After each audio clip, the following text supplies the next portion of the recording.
Hi everyone, good morning. আমি মনস্বিতা। আজ চলে এসেছি পরিযায়ীর চোখের নতুন একটি পর্বে।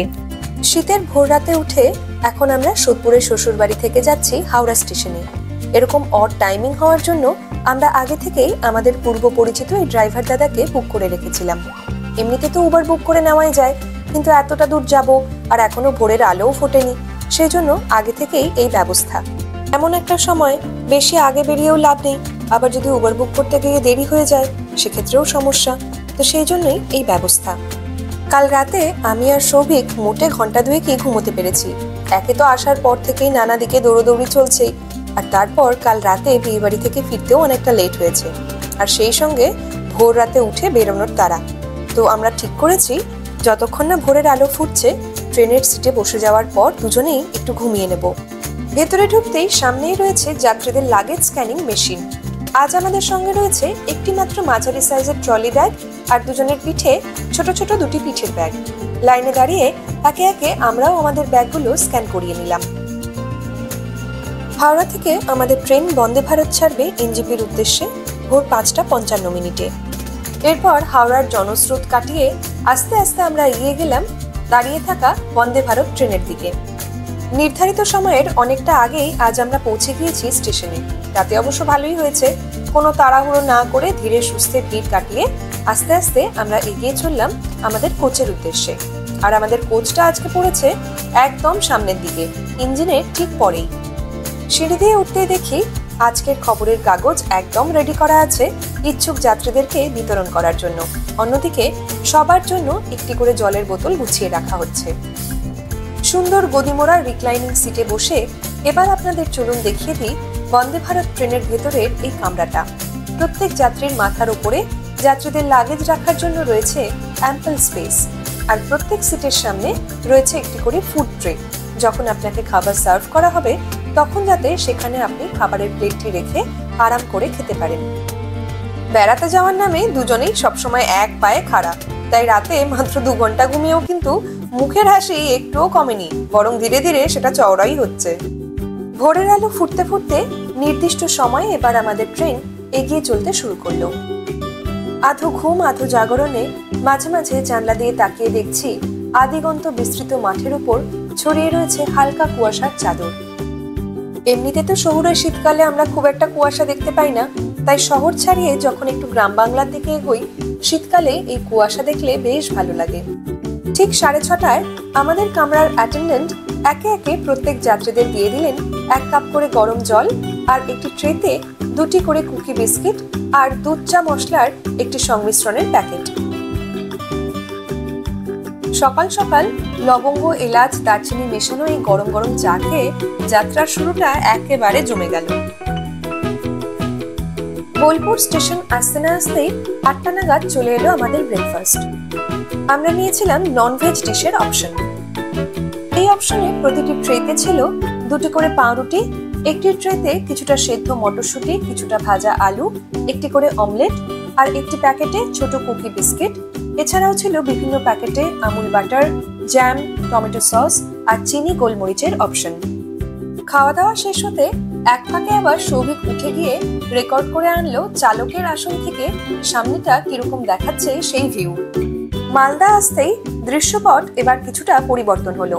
ফাঁকা মাঠের মাঝখানে মাঝখানে দেখা যেতে লাগলো ছোট ছোট আম বাগান, আর মালদা মানে অবশ্যই সুস্বাদু আম। জানালায় হুমড়ি খেয়ে বসে সেসব দেখতে দেখতে আমরা এগিয়ে চললাম। কিছু দূর এগোতেই এবার চলে এলো ফারাক্কাবাদ। ছোটবেলায় প্রতি বছর স্কুলের ছুটিতে যখন কুচবিহারে মামা বাড়ি বা ঠাকুরদার বাড়িতে যেতাম তখন অনেক সময় রাতের ট্রেনে এই ফারাক্কাবাদ পেরোনোর সময় যে ঘর ঘর আওয়াজ হতো সেটা শুনে বেশ ভয় পেতাম। এখন অনেকটা বড় হয়ে যাওয়ার পর ভয় কমে গেলেও প্রতিবার এই ফারাক্কাবাদ যখনই পেরোই থ্রিলটা কিন্তু নতুন করে বারবারই উপভোগ করতে পারি। আর সাঁতার না জানা থাকায় একটু হলেও বুক তো দুরুদুরু করেই। ফারাক্কাবাদ পেরোতেই এবার শুরু হয়ে গেল মাইলের পর মাইল সর্ষে ক্ষেত। শীতের এই সময়টা পরপর এরকম সর্ষে ক্ষেত দেখতে বেশ ভালো লাগে, তাই না? এবার আমাদের জন্য চলে এলো লাঞ্চ ট্রে, আর এই ট্রেতে আমাদের জন্য রয়েছে 1 প্লেট সাদা ভাত, কিছুটা ডাল, 2 পিস মাংসের ঝোল আর 3টে রুটি, এছাড়াও মিক্সড সবজি। খাওয়ার পর আবার প্রত্যেককে আমুলের একটি করে ভ্যানিলা আইসক্রিমের বাটি ধরিয়ে দেওয়া হলো। সত্যি সব মিলিয়ে আতিথেয়তা কিন্তু বেশ ভালো। আমাদের ট্রেন যত এগোচ্ছে, রেল লাইনের দুপাশে এবার আরো বেশি করে দেখা যাচ্ছে চা বাগানের দৃশ্য। এছাড়াও বিভিন্ন জায়গায় দেখছি আনারসের ক্ষেত তৈরি করা হয়েছে। নিউ জলপাইগুড়ি স্টেশন যত এগিয়ে আসতে লাগলো, এবার দূর থেকে হালকা নীল পাহাড়ের দেখা পাওয়া যেতে লাগলো, আর অমনি আনন্দে নেচে উঠলো আমাদের মন। দেখতে দেখতে আমাদের এই যাত্রাপথ একসময় শেষ হয়ে এলো। নিউ জলপাইগুড়ি স্টেশন চলে এলো সময় মতো, আর নেমেই পরিচিত পর্যটকদের ভিড় কাটিয়ে আস্তে আস্তে আমরা এগিয়ে চললাম স্টেশনের বাইরের দিকে। আজ এখানে আমরা উঠবো আমার মামাতো দিদির বাড়িতে, আর সেখান থেকেই একটু পর ফ্রেশ হয়ে আমরা বেরিয়ে পড়বো কাছাকাছি খুব সুন্দর একটা ঘোরার জায়গায়। বেশ কয়েকজন ড্রাইভারের সঙ্গে একটু দরদাম করে অবশেষে পার হেড 150 টাকা চুক্তিতে আমরা উঠে বসলাম একটা গাড়িতে। আর একটু পরে শহর ছাড়িয়ে এগোতেই চা বাগানের পাশ দিয়ে দেখা যেতে লাগলো টয় ট্রেনের জন্য ছোট্ট রেল লাইন। এগোতে এগোতে একটু পরেই আমরা ঢুকে পড়লাম শিলিগুড়ি থেকে কিছুটা দূরেই অবস্থিত শুকনা ফরেস্টে। এই জঙ্গল কিন্তু খুব একটা ঘন নয়, আর এর পাশ দিয়ে অনেক জায়গাতেই লোকবসতিও রয়েছে। বিভিন্ন সময়ে গ্রামবাসীরা শুকনো কাঠকুটো পাতা কুড়োনোর জন্য জঙ্গলের ভেতরেও ঢোকেন। এখানে বিভিন্ন প্রজাতির পাখি, হরিণ, হনুমান আর অনেক সময় হাতির দেখা পাওয়া যায়। জঙ্গলের মাঝখান দিয়ে যে রাস্তা চলে গিয়েছে তার পাশে অনেক জায়গায় সাইনবোর্ড লাগানো রয়েছে হাতির ক্রসিং এরিয়া হিসেবে। শুকনা ফরেস্ট পেরোনোর পরেই রয়েছে একটি আর্মি ক্যাম্প। সাজানো গোছানো এই ক্যাম্পটা কিন্তু বেশ বড় আর অনেকটা জায়গা নিয়ে তৈরি। জানলা দিয়ে এই ক্যাম্পটা দেখতে দেখতে এগিয়ে চলতে লাগলাম আমরা। ক্যাম্প পেরোতেই এতক্ষণ দূরে দূরে থাকা নীল পাহাড়গুলো যেন আরো কিছুটা কাছে এগিয়ে এলো আমাদের স্বাগত জানানোর জন্য। রাস্তার দুপাশে ছোট বড় নানা চা বাগান পেরোতে পেরোতে এগিয়ে যেতে লাগলাম আমরা। ধীরে ধীরে এবার পাহাড়ের গা বেয়ে উঠতে শুরু করলো আমাদের গাড়ি। বেশ খানিকটা এগিয়ে রাস্তার একধারে আমাদের নামিয়ে দিলেন ড্রাইভার সাহেব। বললেন বাঁ হাতের হাঁটা পথ ধরে মিনিট 10 এগোলেই আমরা পৌঁছে যাব রোহিণী লেকের কাছে। অতএব গাড়ি থেকে নেমে হাঁটতে শুরু করলাম দুজন। এগোতে এগোতে রাস্তায় একধারে একটা পাহাড়ি নালা দেখে দাঁড়িয়ে পড়লাম কিছুক্ষণের জন্য।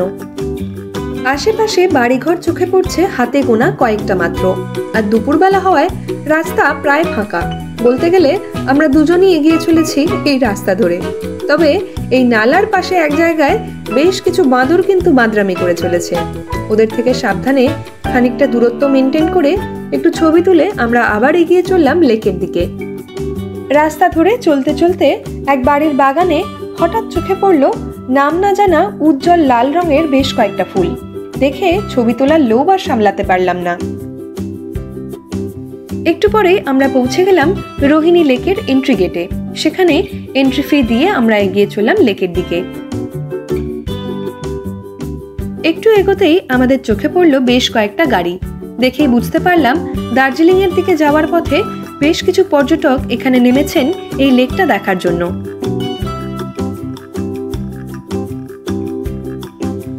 চারদিক পাহাড়ে ঘেরা ছোট্ট ভ্যালির একপাশে থাকা এই লেকটা বিশাল আহামরি কিছু না হলেও একেবারে নেহাত মন্দ নয়। বিশেষ করে দার্জিলিং বা কার্শিয়াং এর দিকে যাওয়ার পথে কিংবা শিলিগুড়ি থেকে অল্প সময়ের দূরত্বেই এই জায়গায় যদি নিরিবিলিতে কিছুটা সময় আপনি পরিবার বা প্রিয়জনের সঙ্গে কাটাতে চান, তাহলে কিছুটা সময় হাতে নিয়ে চলে আসতেই পারেন। পায়ে হেঁটে লেকের চারপাশ দিয়ে বাঁধানো রাস্তা ধরে ঘুরে বেড়াতে পারেন আশপাশটা। এছাড়াও রয়েছে ঘোড়ায় চড়ে চারদিকটা দেখার সুযোগ, আর ইচ্ছে হলে আপনি এখানে বোটিংও করতে পারেন। আর লেকের চারপাশ দিয়ে একটু পরপরই রয়েছে পর্যটকদের জন্য বসার জায়গা। সেখানে বসেও প্রকৃতির সৌন্দর্য উপভোগ করতে পারেন আপনি। লেকের চারপাশ ধরে ঘুরতে ঘুরতে নানা জায়গায় বসে দাঁড়িয়ে নানা পোজে ছবি তুলতে তুলতে কখন যে ঘন্টা দেড়েক সময় পেরিয়ে গেছে টেরই পাইনি আমরা। হঠাৎ ঘড়ির দিকে চোখ পড়তেই দেখি বিকেল প্রায় 4:15 বাজে। একই শীতকাল, আর তার উপর পাহাড়ি জায়গা। যদিও এখানে এখনো ঠান্ডাটা তেমন জাঁকিয়ে পড়েনি, তবে এখান থেকে দিদির বাড়িতে ফিরতে প্রায় ঘন্টাখানেকের আশপাশ তো লেগেই যাবে। আরেকটা ব্যাপার হলো, এখন এই ফেরার সময় আমাদের রাস্তার ধারে দাঁড়িয়ে ফিরতি গাড়িগুলোর থেকে লিফট চাইতে হবে। কাজেই একটু সময় থাকতেই রাস্তার ধারে পৌঁছে যাওয়া ভালো। সেই কারণেই এর ওপরের রোহিণী পার্ক আর চা বাগান না দেখেই গুটি গুটি পায়ে আমরা চলে গেলাম রাস্তার ধারে। আর বেশ কয়েকটা গাড়ি পাস হওয়ার পর অবশেষে একটা ফিরতি পথের জিপে জায়গা পেলাম আমরা। ফেরার পথে আবার সেই চেনা পথেই এগিয়ে চলতে লাগলাম আমরা। একে একে পেরিয়ে গেলাম ছোট ছোট পাহাড়ি গ্রাম, ছোট বড় চা বাগান, আর্মি ক্যাম্প সাইট আর শুকনা ফরেস্ট। পরদিন সকাল 9টায় আবার আমরা পৌঁছে গেলাম নিউ জলপাইগুড়ি স্টেশনে। এখান থেকে 9:25-এ আমাদের ট্রেন পদাতিক এক্সপ্রেস ছাড়বে কোচবিহারের উদ্দেশ্যে। ঝটিতি সফরে কোচবিহারেও বেশ কয়েকটা জায়গা ঘুরে দেখব আমরা, আর সেই সঙ্গে অবশ্যই সেই অভিজ্ঞতা শেয়ার করে নেব আপনাদের সঙ্গে। এসকালেটর দিয়ে নেমে খানিকক্ষণ অপেক্ষা করতেই স্টেশনে চলে এলো আমাদের ট্রেন পদাতিক এক্সপ্রেস। আর পরবর্তী ভ্রমণ অভিজ্ঞতা লাভের জন্য মনের আনন্দে আমরা চড়ে বসলাম নির্দিষ্ট কামরায়। আজকের এই পর্ব কেমন লাগলো আমাদের জানান কমেন্ট করে। পরিযায়ীর চোখের কন্টেন্ট ভালো লাগলে চ্যানেলটি অবশ্যই লাইক, শেয়ার আর সাবস্ক্রাইব করবেন। সবাই খুব ভালো থাকবেন, সুস্থ থাকবেন। খুব তাড়াতাড়ি দেখা হবে পরের পর্বে।